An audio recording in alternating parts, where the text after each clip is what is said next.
It's my pleasure to introduce our next session, the evolving landscape affecting the commercialization of CCUS and low-carbon fuel projects. If time allows, at the end of the session, the panel will take questions submitted by the audience. You can look at these monitors around the room, scan the QR code, and supply your question, and I'll read it aloud from the back of the room once we wrap up. Please be sure to silence your cell phones, enjoy the conversation, and join me in giving a warm welcome to our moderator, Drake Hernandez, who is with Tulane University and is our senior fellow with Energy Law and Policy Center. Hello, everyone. Thank you very much for joining us this afternoon. As mentioned, I'm Drake Hernandez. I'm a senior fellow in the Tulane Law School, focused primarily on the commercialization of low-carbon fuels projects and CCUS projects. So, as you might well imagine, this topic is very near and dear to my heart. I'm just going to rerun through the blurb for posterity here and make sure that we're all on the same page and that we all actually want to hear what we're going to be talking about. So this is a panel that's been organized by the Energy Law and Policy Center and the Association of International Energy Negotiators, AIEN, and it's going to be focused on the current state of commercialization for CCUS and low-carbon fuels projects in the U.S. and beyond. Among other topics, you're going to hear about the work that AIEN is doing to standardize contract in an effort to aid the development of projects within the space. So, briefly, I'm going to introduce each of the panelists just at a high level, which company they're with, and their position within the company. And then from there, we're going to just dive into it. So directly to my left here, we have Mary King with Aligned Climate Capital, focused on in the venture capital team. Yeah. We have Gabrielle Finger, who is with Storegga, is commercial manager for the global value chain for CCUS. Is that? Yep. Sure. All right. Monica Hwang, who's a partner with White & Case, focused on supporting both investors and sponsors in the project development process. And Angie Bible, who's with Inpex, as principal legal counsel, working in-house trying to bring these projects to fruition. So really, there are two key areas that we're going to be discussing in the panel today. First is CCUS and the development of carbon management value chain that's used to provide a service to the energy sector which removes CO2 from processes or the air in the context of direct air capture. We're also going to be talking about low carbon fuels projects, and that's a bit of a vague term, but generally the production of a low carbon fuel project yields the production of a fuel that would otherwise be used as a drop-in, but in a lower carbon manner. So for example, we can look at low carbon ammonia, low carbon methanol, or sustainable aviation fuel. And generally, you can't talk about low carbon fuels without talking about CCUS. There are certainly opportunities to directly electrify the production of low carbon fuels, but many of the mega projects announced throughout the world use CCUS in the production process. So therefore, issues facing the development of the CCUS value chain also directly impact low carbon fuels projects. So, just going to dive in with a series of questions here. First question is going to be from Monica. Let's just talk about the market for low carbon fuels and why we're talking about low carbon fuels at the outset, right? Based on your experience in the sector, what's driving the discussion with respect to these projects? And I guess just a fundamental question would be, why are we even talking about low carbon fuels at the outset? Hi, everyone. Thank you for that question. So, look, I think the number one answer that pops into my mind is policy and the importance of policy in incentivizing developments of low carbon fuels. So the two key drivers, notwithstanding, as everyone know, the last few years with the IRA and the benefits that were provided under there, we saw a lot of increased investments and looking at advancing low carbon fuel and CCUS. Even this year, I think there's still policy that is in place that is incentivizing continued investment in this area, just maybe in a different types of low carbon fuels. So two I will point to would be one that is the IMO 2020, which sets a sulfur emission standards for marine fuels. So the trend that I'm seeing right now and for the going forward is now that the requirements are actually coming into play is I've started working on a lot of LNG as the bunkering fuel and alternative low-carbon fuels. But this year, you start hearing a lot about bio-LNG as marine fuel, right? So still policy-driven. Last year, it was a lot of alternative marine fuels being talked about with respect to hydrogen and other technologies, but this year you're still hearing about it. It's just in a different form. The other one that you will hear about is SAF, and I think that is driven in a large part by the Europeans and their requirements as to refuel EU aviation. And so there's a blending requirement to achieve for sustainable aviation fuel about 70% target by 2050 to be blended into all aviation fuel. So that's still going to be a continued driver. And and 2050 seems like a long ways away, but we're starting to see developments in that area. So I think policy is really important. I'd like to see if there are any policy makers in the room. Raise your hand. Okay. Well, I think when you talk about policy, and we can talk about it as well, is, it's very interesting to me as a lawyer to see how that affects project development, whether the policy is more of a carrot or a stick, right? So with the IRA, I would characterize that mainly as a carrot, versus a stick would be the LCFS credit program out in California, where you have mandates, but then you also have some type of trading mechanism that can help incentivize investments in that. So, that's an area that I always pay attention to, is new policies coming up and what governments are requiring. Policy-driven as opposed to strictly Yes. market-driven in this context. Yes. Right.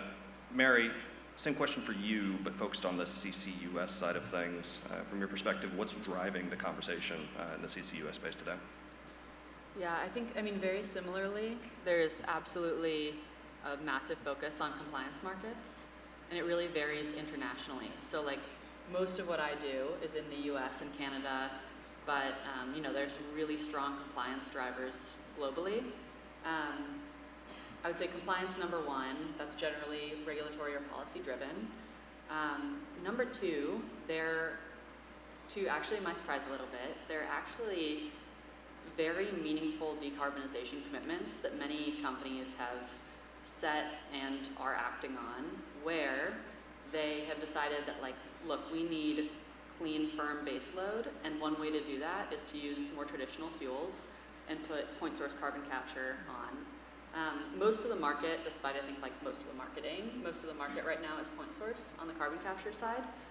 So a lot of it is kind of like these high emitters, heavy emitters, choosing either for compliance or voluntary reasons to implement direct installations on their equipment.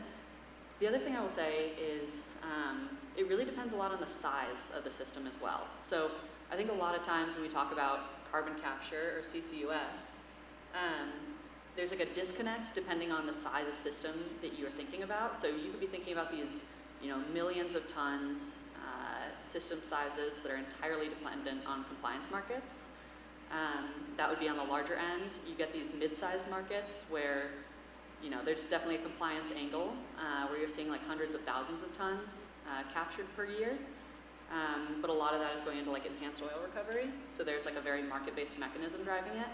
And then in the smaller systems where you're seeing these like really distributed point source carbon capture modules being deployed, those are very market-based. So sometimes they only work with 45Q in the US. A lot of times they actually pencil without it if you have an attractive hyper-local CO2 offtake, whether that's kind of like the food and beverage grade, which is a little harder to get, or just like traditional industrial CO2 offtake for other purposes. So I'd say those are the big drivers. So high level kind of compliance and incentives are crucial for moving this market forward, but then you're going to have some of these like market-based mechanisms, especially flowing through to the smaller scale systems. So you kind of provided a foundation there as to why we're even talking about this stuff at the outset and the market that's driving development in each of these respective sectors. But the fact of the matter is these projects are necessarily quite challenging to get off the ground. They're rather structured, looking for long-term offtake agreements in the same way that we might have seen, well, we actually have seen for other energy commodities in the past.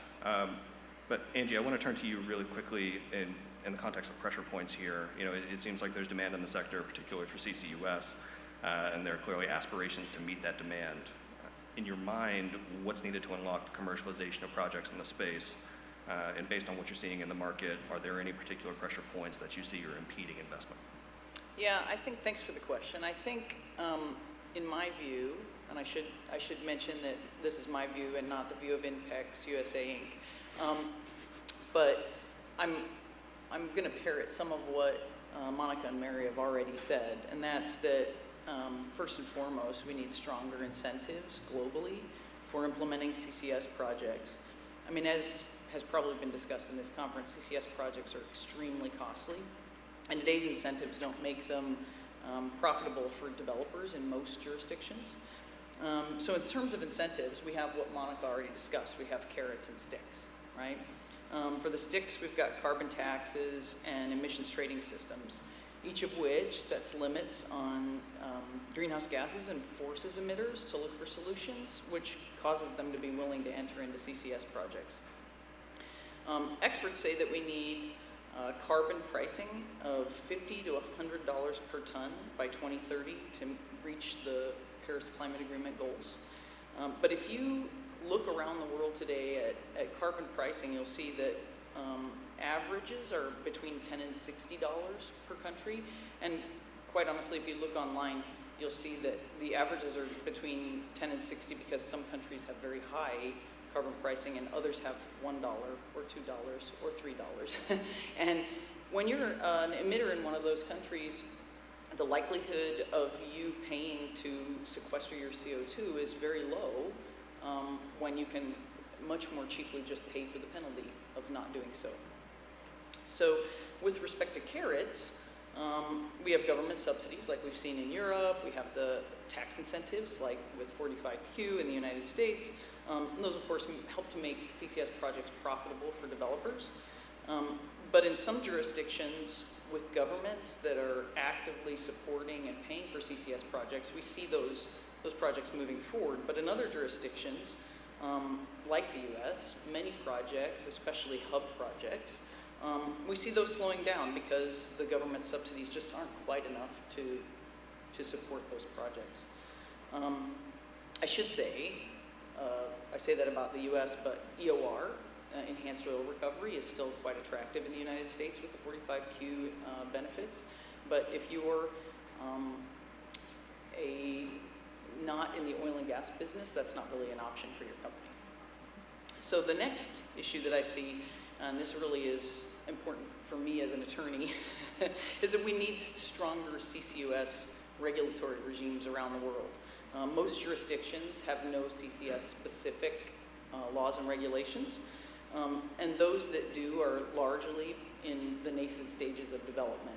So with a few exceptions like the United States, Australia, the UK, Norway, setting up a CCS project, in my view, and again, this is my view, not the view of Inpex, in my view, it's still too challenging from a regulatory perspective. So many things have to be ironed out. Everything from which agency within a country governs CCS. I mean, I've worked in jurisdictions in prior jobs where more than one ministry fought over who was going to be responsible, and when you're a company trying to put a project in place, how do you figure out who to talk to when the government itself can't agree? Also, how do you acquire subsurface injection rights? Is it going to be from an oil and gas ministry, or is a separate process going to be set up because you're using saline aquifers? In most jurisdictions, that hasn't been answered.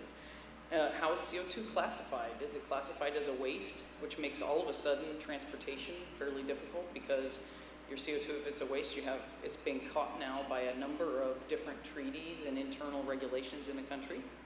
Or is it not classified at all, so nobody really knows what to do with it? Another issue is conducting environmental assessments. I worked on a project where we just stopped because the Ministry of Environment didn't have a process for conducting environmental assessments for CCS, so we just couldn't move forward. I mean, these are the sorts of things that stop you from working on a project, right? But I think most importantly for most project developers is that in many jurisdictions, deciding who will or how to allocate liability for leakage and for long-term storage really hasn't been worked out. Will that liability be with the emitter, be with the storer, be with the state itself after a certain period of time of monitoring? Those things all have to be addressed, and I think until we address those in most jurisdictions, it'll be really hard to put CCS projects in place.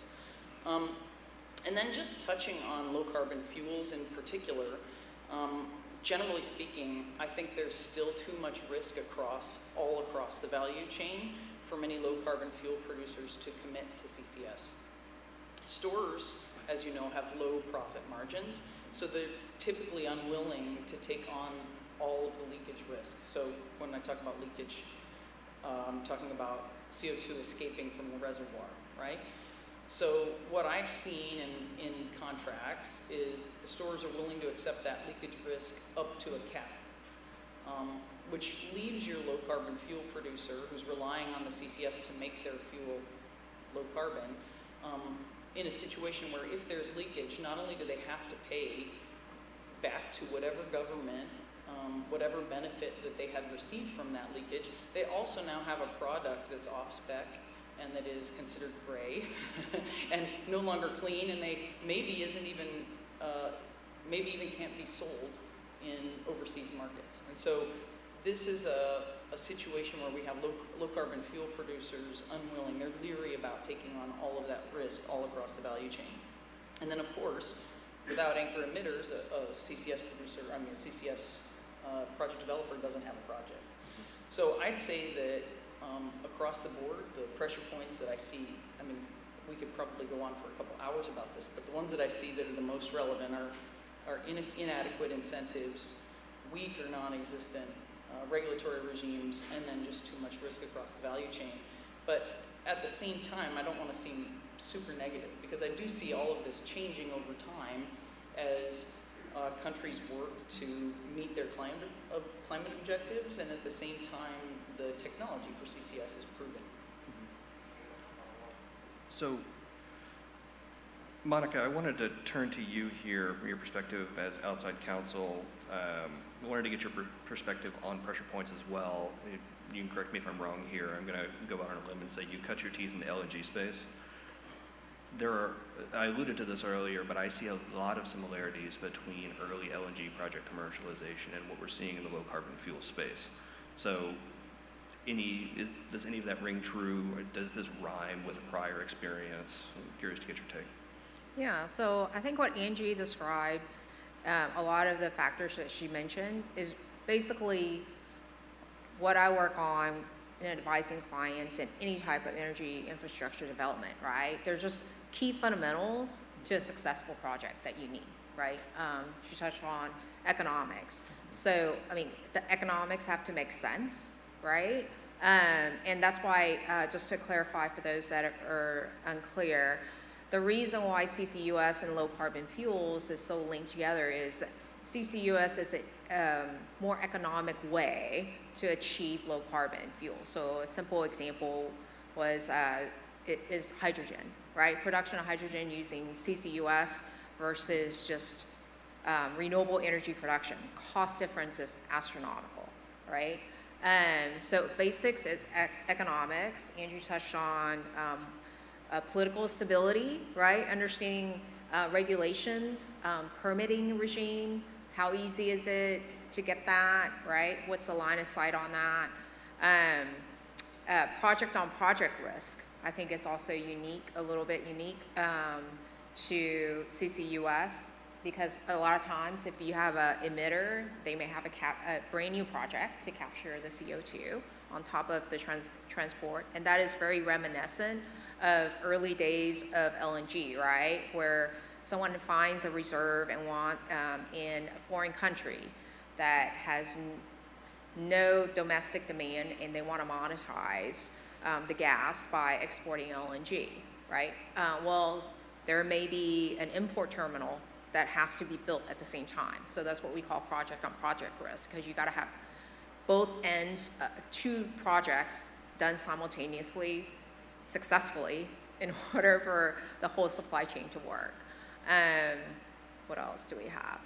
And just creditworthy counterparties, right? So I think you really need the support, and I see that in mega projects as well, of support of counterparties, whether it's equity investors and sponsors and customers, more importantly, that will come in and commit to the project so that then you can get financing for it. So Commit to it for, yep, for long term, so that you yeah. can at least repay your debt, right? Right. So, Want to shift gears here perhaps slightly. Mary, I want to turn to you and ask about risk and assessing risk in the space, in particular focused on CCUS. How do you categorize and assess risk in the space? And follow up on that is, where are you seeing traction in the market? Got it, yeah.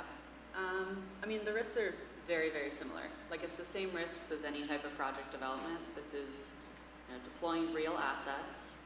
Therefore, you are going to have to kind of like do all of the pre-development work. You need to make sure you have a site. You need to make sure that you have offtake. Offtake is really challenging in the CCUS space. If either, it's the utilization, and you need to find somebody that's going to buy your CO2 from you. Relatively narrow market, whether you're kind of trying to sell into like the industrial grade, food and bev grade, or if you're trying to get somebody to take it for, enhanced oil recovery as a third-party offtaker. If it's sequestration, you need to have a permanent injection well, which creates more project-on-project risk. There's a relatively limited, although growing, set of EPCs and contractors that have worked on these projects. So you have the traditional kind of like project design and construction risks. You have permanence risks around leakage. You have all of the risks that, not to kind of already give a plug for AIEN, but around contracting new projects, and especially contracting first-of-a-kind projects, which is a very broad term, but you're effectively going to be building new structures that aren't quite as easy as maybe some of these copy and paste asset types that have already been developed. And then I think one of the big things that you alluded to, Monica, is the financing issues. So not always, but within kind of the financing world, there's often a different set of investors, and not necessarily firms, but think funds and individuals doing the underwriting that underwrite electron deals versus molecule deals.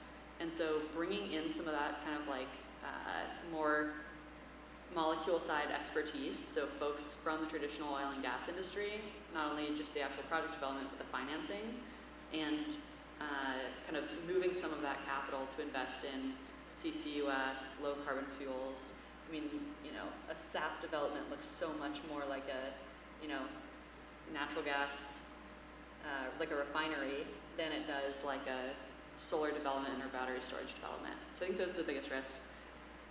I think in many ways I'm so biased because, we're looking at earlier stage, smaller deployments. We're not putting $1 billion into something, we're putting 5 million in.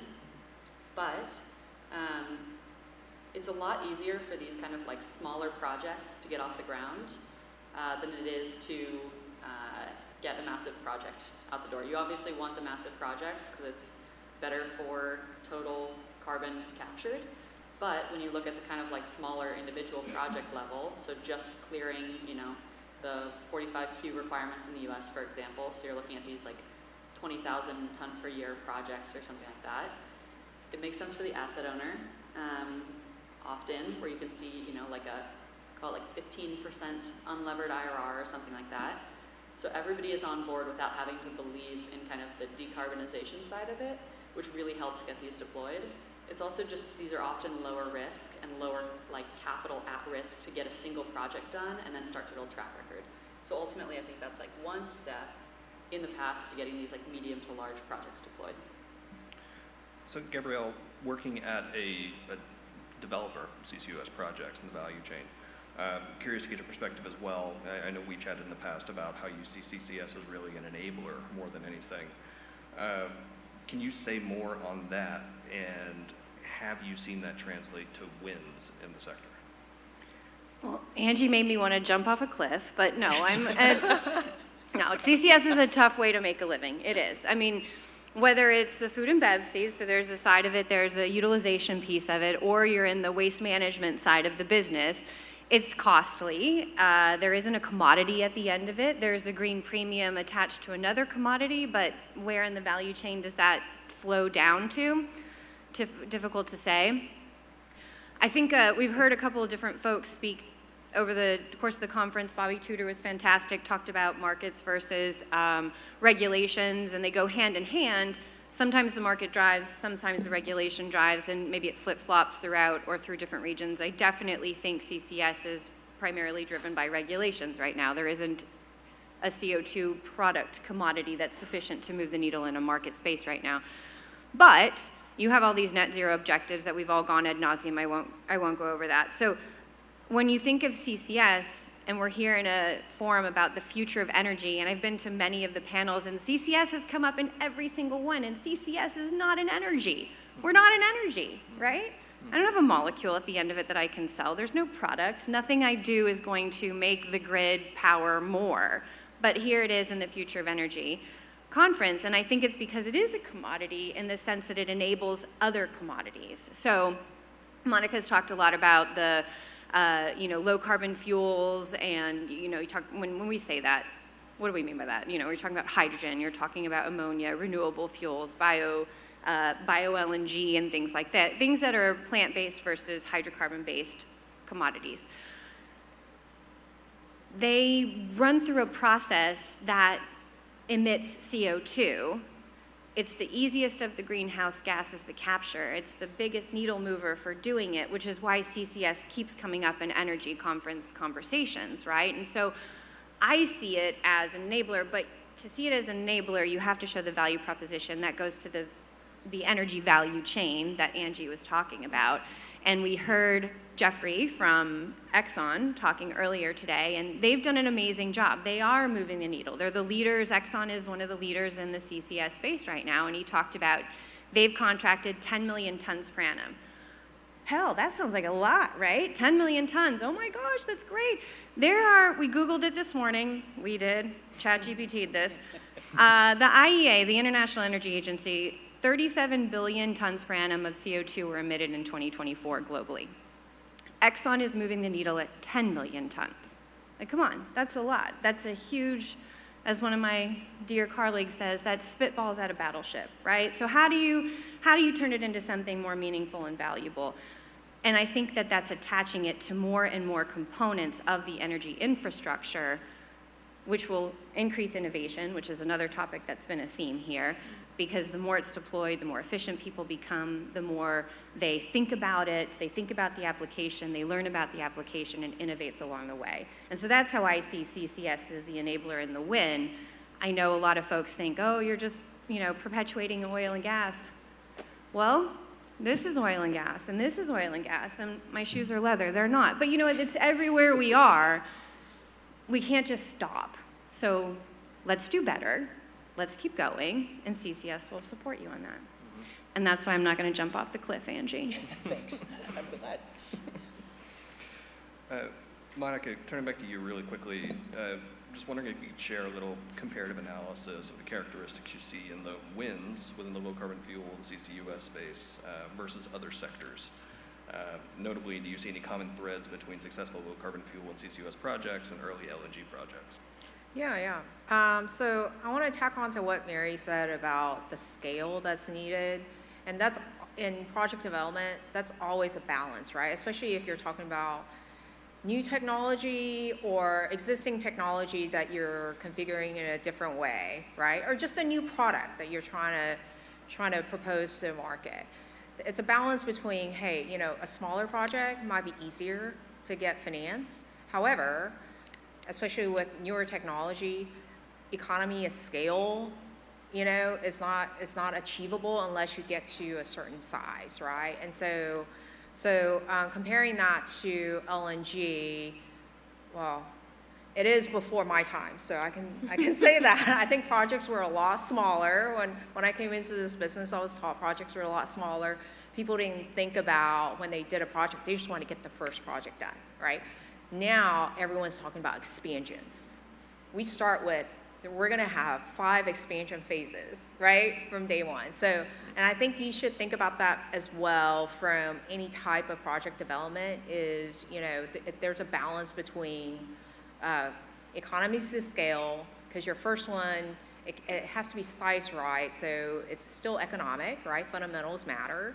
But I think it's also along with that, especially with new technologies, is there's a first mover's advantage, right? Once you get the first one done, and then you got credibility, and it's a lot easier to scale up after that.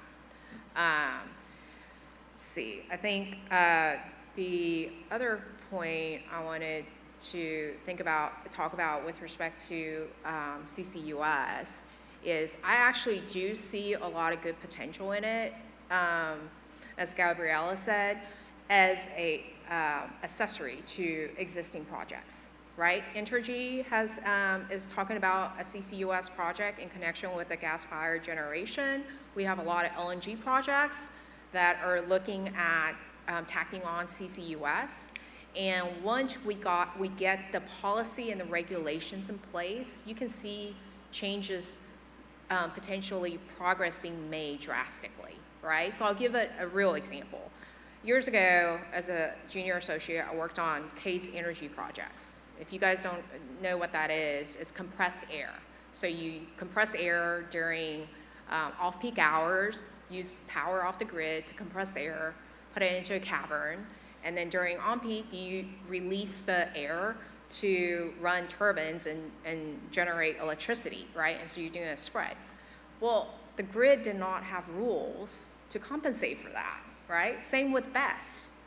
But once that was figured out and the grid rules changed, look at the proliferation. Every project I'm working on right now is battery standalone, solar plus BESS, right? That's been happening for the last 5 years, right? So I think once you have the right system in place. Say what BEX is. Huh? Say what BEX is. Oh, I'm sorry, battery energy storage system. So I think you need to think about that and then being able to pivot, right? And that kind of goes into what we're talking about. People were thinking about these giant CCUS pipeline systems. But maybe now we need to think a little bit smaller to make sure it works, right? And then grow from there. So, and then last thing I will say is, you know, I always love, as a lawyer, you know, when you get to financing, everyone has short-term memory. So I remember working on the first wave US LNG projects, right? And it's new. It's new to US. Part of our job as lawyers is to help educate the financing community and say, this is why the fundamentals match, right? This is why you should finance this project, right? Go back to the fundamentals. Now every finance deal I'm working on for second wave project is, this is how we've always done it. I'm like, it was only 10 years ago, guys. Yeah. So every time I work on what we call first of its kind project, I always say, just go back to the basics. And if you've already contracted, we got to go not sell, but just to lay out the risk and how the mitigations and try to negotiate with the lenders, right? And if we have to open up certain provisions, we'll try to go renegotiate those. But the fundamentals are the fundamentals that we talked about, so. Project development, project structuring, it's. Yes. Creditworthiness, right? Cash flow, regular cash flow, and there are different ways to do it.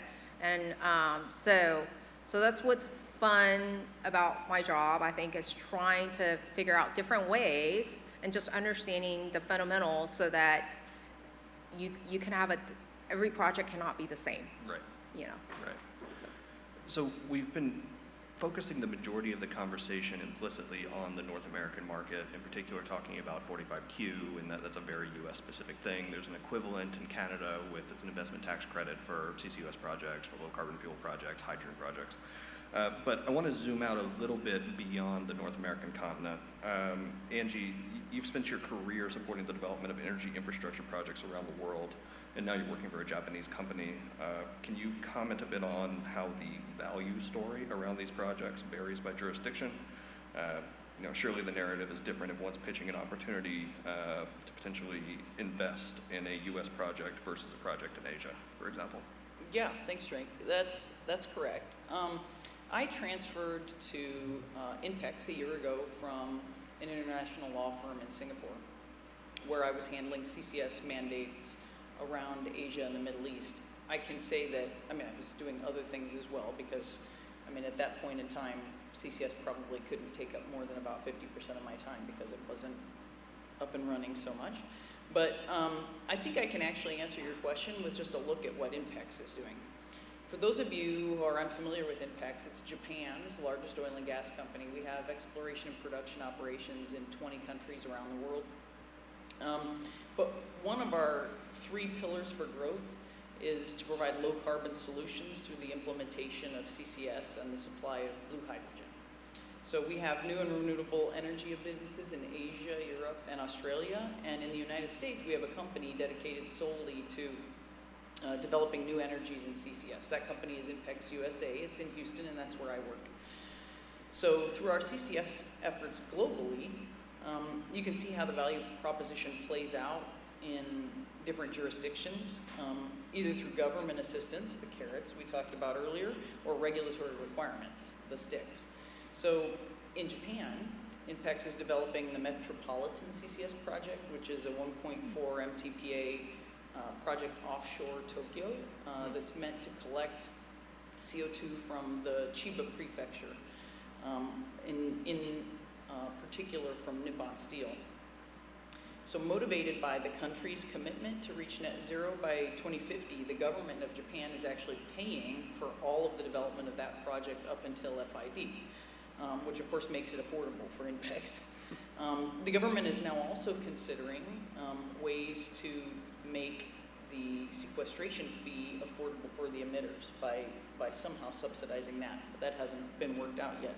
But either way, if the project's successful, Inpex should receive enough return for its investment. So our motivation, of course, is to learn how to implement a CCS project and ultimately be able to do it in commercial scale. But the government support is the carrot that's needed to cause that project to come to fruition. You see the opposite value proposition in Australia, where Inpex is developing the Bonaparte CCS project off the northwestern coast of the Northern Territory. The motivation there is simply a stick, right? The regulatory requirement in Australia to decarbonize our Ichthys LNG project. So if we want to, simply put, if we want to continue producing LNG and out of the Ichthys projects, we have to re-inject that CO2 into the Ichthys field. But at the same time, we hope to turn the project into a hub, which of course improves the economics. In Indonesia, we're developing the Abadi CCS project to decarbonize our LNG production from the Abadi gas field. There, our motivation is more of a carrot. The Indonesian government, if you're familiar with production sharing contracts and the development of oil and gas in Indonesia, the Indonesian government is allowing us to recover our development costs through the PSC as you would for the development costs of an oil and gas project.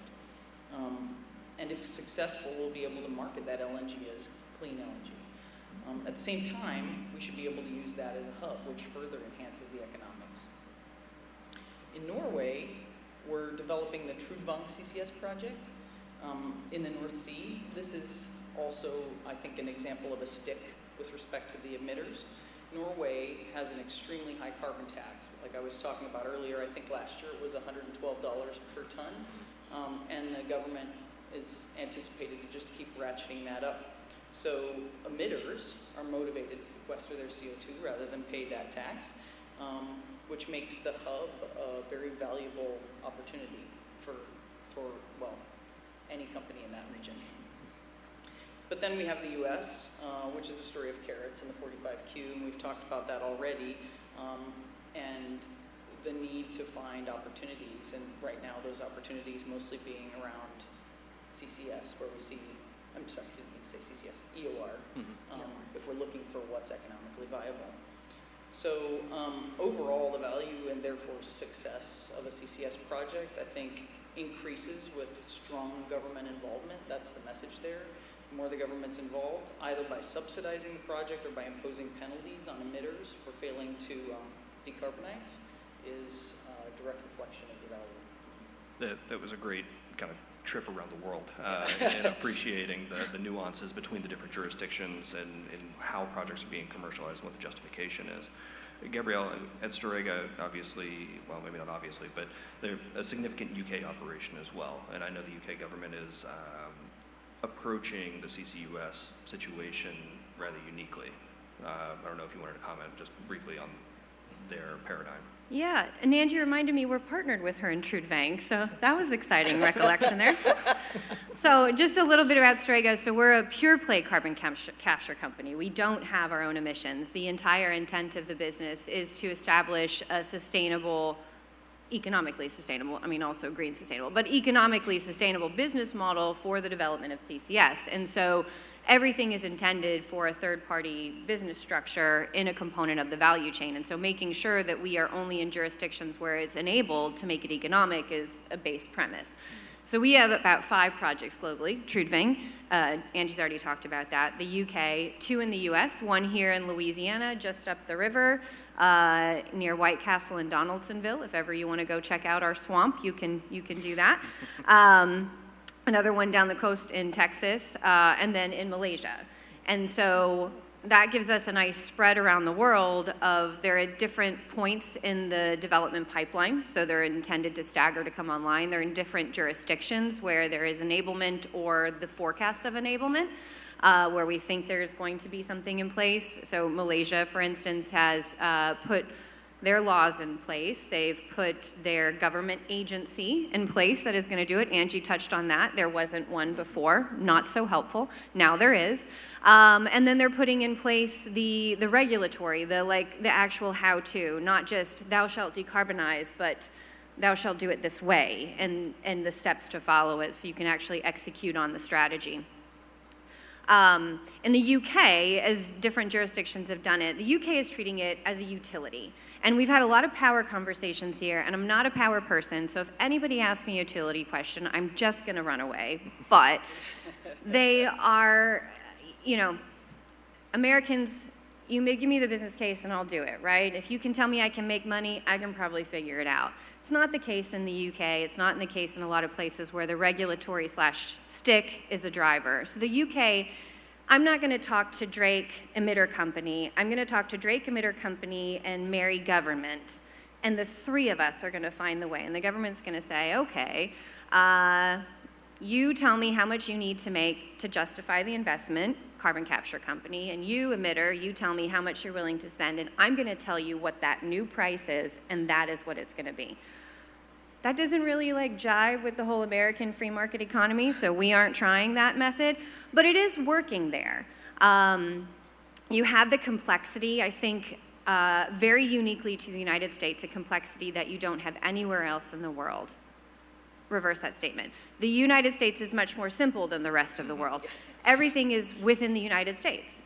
I'm going to do a project in White Castle, Louisiana, and I'm going to build a pipeline, and my emitters are all within, say, a 20-mile radius. That's going to cut down on my dollar per ton costs, and I'm never going to go outside maybe 2 or 3 parishes. That's not going to change my regulatory regimes or structures or economic parameters, right?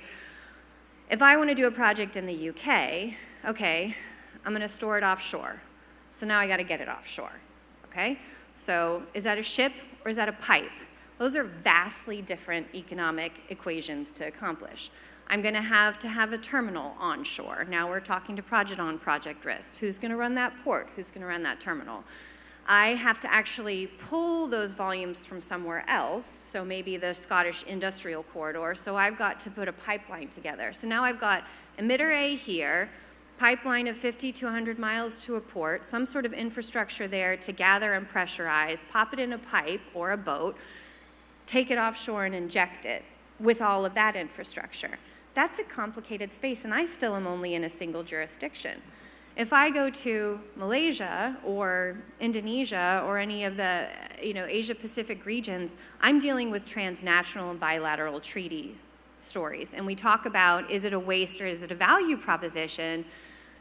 Okay, well, if I'm Indonesia and I want to store my CO2 in Malaysia, right next door, great geology, makes sense, short-term haul vessels, right? I can make the economics work. Do the Malaysians think that the Indonesians are giving them their trash? Who wants to take that liability? I don't want to take the Indonesian trash. That's junk, you know? So then, or do I take it, but I get credit for the net zero, or does Indonesia get credit for the net zero? These are very real problems that they're wrestling with, not in the industry, the energy industry, but in the political sphere. And so you end up having these very geopolitical conversations and talking at levels that maybe we weren't accustomed to speaking at generally in the general energy space because of that. And it's a very unique and creative space to be on. So you have to be innovative and creative, but still not straying too far away from the core of, I want to get this done as quickly as possible because at the end of the day, I want the money, right? Well, let's talk about getting it done as quickly as possible and the organizations that are working to try and enable that development. What a plug, Right? Drake. All right.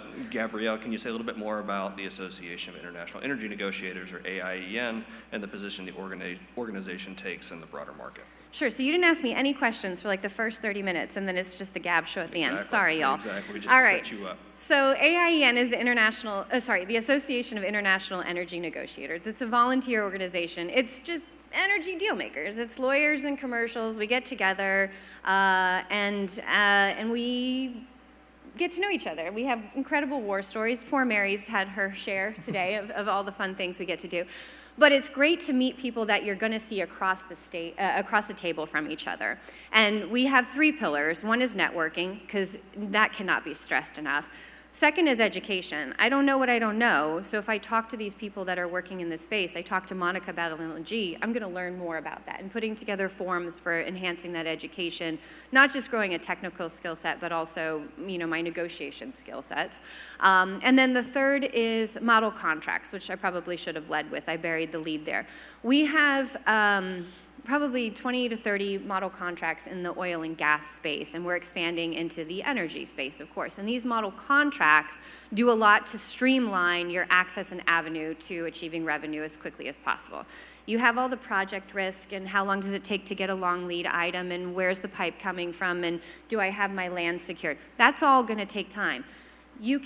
What we can control at the table, at the desk, is how long does it take to negotiate a contract between the parties and every component of the value chain so that I can streamline and get my project online swifter, so that I can understand and have some normalized risk that allows some predictability, which again is going to make it so that my project is more investable. So on the new energies front, and new energies is a misnomer, it's anything not traditional oil and gas that now applies to energy that we're all thinking about. So nuclear, not new in the space, is development of these task forces, of which any of you can join. Please feel free to use me as your reference, to scope out some of these spaces. So nuclear, renewable fuels, hydrogen, CCS, ESG even. What is it that is needed in the energy space for development of a new model contract, or not, maybe not. And so understanding the contract map and ecosystem that is needed, it's not one contract, it's usually 14, 15, 16, 20 contracts that are needed to take a project from concept to offtake. So how do you understand what that is, and where is there value in establishing and developing a model contract? And we have a wonderful 2 experts at either end who are working on that. Drake is working on the hydrogen joint development and operating you've changed it a couple times, but what is that needed for development of a joint venture for development of a new hydrogen project? And then Angie is kicking off a new one for the CCS offtake agreement, which is going to wrestle with a lot of problems of waste versus value, and how do you deal with that? So a lot of cool space to work in. And if you want to continue the conversation, because you gave me the mic, which is your mistake, in June, here in New Orleans at the Royal Sonesta, June 2nd through the 4th, we're coming back for a conference, our International Energy Summit. So all y'all here, you're already here, just stay a couple more months and come. Freddie Sorgens, if you saw him, he opened it. He's the wonderful Tulane law professor. He is helping chair this, so you know it's going to be a good time. There's probably stories we won't be able to tell on June 5th, so come, it'll be fabulous. Angie? You have 57 I have seconds to rock 57 it. seconds, so I'm going to say that if you are interested in working on the offtake, the CO2 offtake agreement, just as Gabby said, we're building a template for use around the globe for CCS projects. Please reach out to me, look up the AIEN, join us. We'd love to have the assistance. So, Angie, we'll leave it with you just for a second. We're going to come back down the line here because we do have 29 seconds. Just in a couple words, what's needed to drive commercialization in the low-carbon fuel and CCUS sector aside from model contracts? Or is it model contracts? One word, one word. I'm kidding. I can't do it in one word. I'll give you 5. Drive commercialization policy. It's going to be policy. Policy, yeah. Monica? Economics. I think it's time and money, and you usually only have one. I think compliance markets drive, yeah, time and money. Let's see where the value is created and go out and create that value for any of these projects. So if you would, we are right on time here. Unfortunately, I don't think we're going to have any time for questions because we had just so much fun up here. Thank you all for your attention, and please join me in thanking our panelists for a wonderful session.